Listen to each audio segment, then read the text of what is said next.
కడప జిల్లా కలసపాడు మండలంలోని ప్రభుత్వ ప్రాథమిక ఆరోగ్య కేంద్రం పరిధిలోని సెయింట్ ఆంటోనీ రెసిడెన్షియల్ పాఠశాలలో విద్యార్థులకు సీజనల్ వ్యాధులపై సబ్ యూనిట్ అధికారి టి నరసింహారెడ్డి అవగాహన కార్యక్రమం నిర్వహించారు.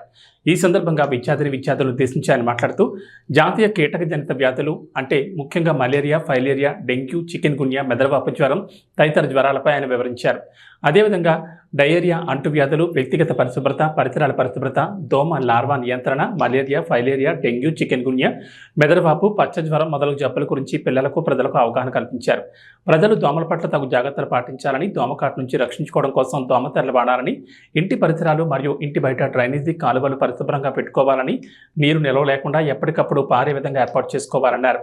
ఈ కార్యక్రమంలో CHO Durga, Saint Antony school principal Chitta Prabhavati, school ఉపాధ్యాయులతో పాటు ఏఎన్ఎం అరుణకుమారి, ఆశా కార్యకర్తలు, ప్రజలు పాల్గొన్నారు. డెంగ్యూ, చికెన్ గున్యా, ఫిలేరియాసిస్, ఎన్సెఫలైటిస్ ఈ జ్వరాలన్నీ వస్తాయి కాబట్టి ఈ జ్వరాలను అదుపు చేసేలో భాగంగా ఈ దోమలను నియంత్రించేదానికి ముఖ్యంగా ఈ వర్షాకాలంలో ఎక్కడ పడితే అక్కడ వాటర్ అంతా స్టాగ్నేట్ అయి ఉంటాయి కాబట్టి ఈ వాటర్ను మనం ఏ విధంగా దాన్ని కంట్రోల్ చేసుకోవాలా, స్టాగ్నేషన్ అయిన వాటర్లో ఈ దోమ నిల్వ లేకుండా గుడ్లు పెట్టి లార్వాగా, పీపాగా, అడల్ట్ దోమగా ఎదగకుండా మనం ఏ విధంగా నియంత్రించాలనే ఉద్దేశంతో ఈ కార్యక్రమం ప్రజలందరికీ కూడా అవగాహన కల్పిస్తున్నాము.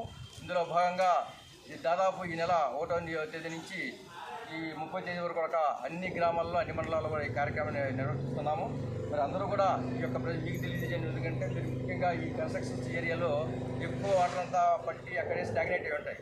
ఈ సన్సైడ్ మీద కానీ, తర్వాత ఈ సంపులు కానీ ఇవన్నీ కూడా అట్నే ఉంటాయి. వాటర్ అంతా వారం రోజులు దాటితే ఏమైందంటే ఆ దోమలు మన దగ్గర రక్తం తాగేది, అక్కడ వాలేది, గుడ్డు పెట్టేది, పిల్లలు చేసేది, మళ్ళీ గాలికి మనం కరుస్తూ ఉంటాయి. ఒక్కొక్క దోమ 300 నుంచి 500 దోమ గుడ్లు పెడుతుంది. ఒక దోమ 300 నుంచి 500 గుడ్లు పెడతాయి. అంటే ఇంకా ఏ విధంగా తయారైతే అర్థం చేసుకోవాలి. కాబట్టి మనం ఏం చేయాలంటే ప్రతి వారానికి ఒకరోజు శుక్రవారం కూడా శుక్రవారం అన్నీ కూడా ఆ వాటర్ అనేది మనం క్లీన్ చేసేసి మళ్ళీ ఆ సంపులో నీళ్లు పట్టుకున్నట్టయితే ఆ లార్వా, గుడ్లు ఏదైనా ఉంటే చనిపోయి ఆ యొక్క దోమ ఉత్పత్తిని మనం అదుపు చేయగలుగుతాం. ఆ దోమను మనం అదుపు చేయగలిగినట్టయితే కొంతవరకు మనం నివారించవచ్చు, ఈ వచ్చే జ్వరాలను మనం అరికట్టవచ్చు. అందులో భాగంగానే ఈ యొక్క కార్యక్రమాలన్నీ ప్రజలకు అవగాహన కల్పిస్తున్నాం. Okay, thank you.